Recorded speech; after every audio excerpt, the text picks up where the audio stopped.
प्रेरणास्पद कथाएं YouTube channel पर मैं धनंजय जैन आप सभी का हार्दिक अभिवादन करता हूं।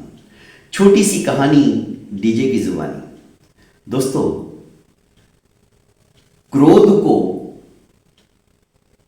क्रोध से कभी भी नहीं जीता जा सकता, प्रेम से जीता जा सकता है। एक महात्मा अपने शिष्यों के साथ में बैठे हुए थे। अचानक एक व्यक्ति आया और महात्मा के ऊपर उसने थूक दिया।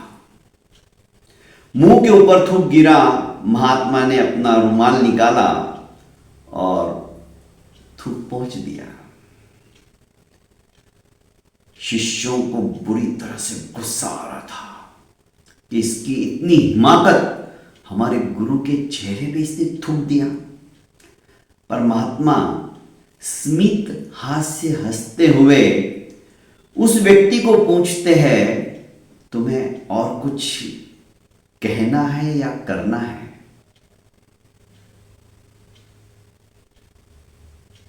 शिष्य आश्चर्यचकित हो गए।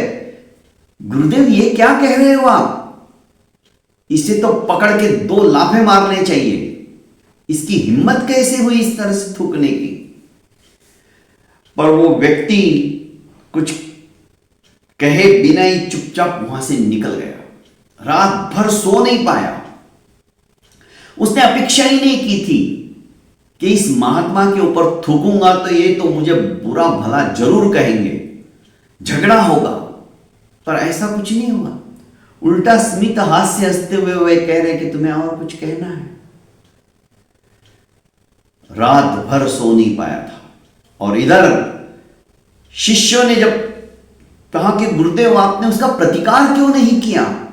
ऐसे तो उसकी हिम्मत बढ़ती चली जाएगी।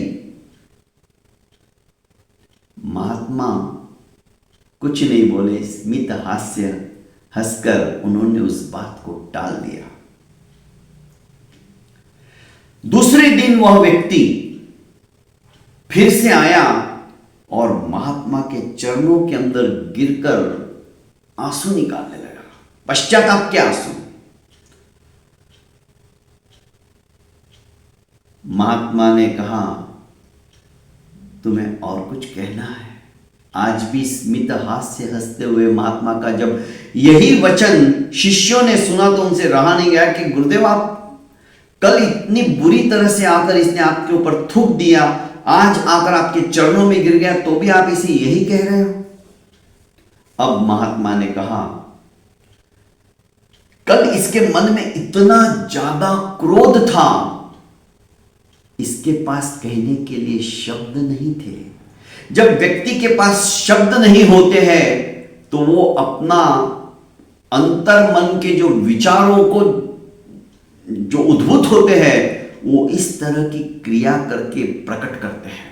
इसने थूक कर प्रकट किया क्योंकि शब्द नहीं थे, शब्द अपूरे पड़ रहे थे, शब्द सूझ नहीं रहे थे कि मैं क्या बोलूं। आज इसके मन के अंदर इतना पश्चाताप हो रहा है, वो कहने लगा कि महात्मा, मैं रात भर नहीं सो पाया, मुझे माफ कर दीजिए। पर और कुछ कहना चाहता है कि इसने ये सब क्यों किया, पर इसके पास अब शब्द नहीं फूट रहे, इसलिए पश्चाताप के आंसुओं के द्वारा वो बाहर निकल रहे हैं। जब शब्दों की क्षुद्रता हो जाती है तो हम उसको सीमा के अंदर बांध नहीं पाते हैं। तो दोस्तों, क्रोध को कभी भी, क्रोध से हम जीत नहीं सकते हैं। उसका यदि प्रतिकार करना है तो प्रेम भाव को जागृत करना होगा। जब शब्द नहीं मिलते तो व्यक्ति आलिंगन कर बैठता है, गले लग जाता है, क्योंकि उसका प्यार अत्यधिक प्रस्फुटित होता है, छलकने लगता है। बस यही बात है दोस्तों, क्रोध और प्रेम के अंदर। प्रेम आत्मा का गुण है और क्रोध आत्मा को अधोगति की ओर ले जाने वाला दुर्गुण है।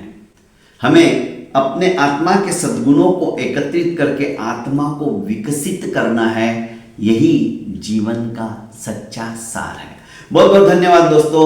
प्रेरणास्पद कथाएं यूट्यूब चैनल को लाइक कीजिए, सब्सक्राइब कीजिए और ज़्यादा से ज़्यादा अपनों को शेयर कीजिए। प्रणाम।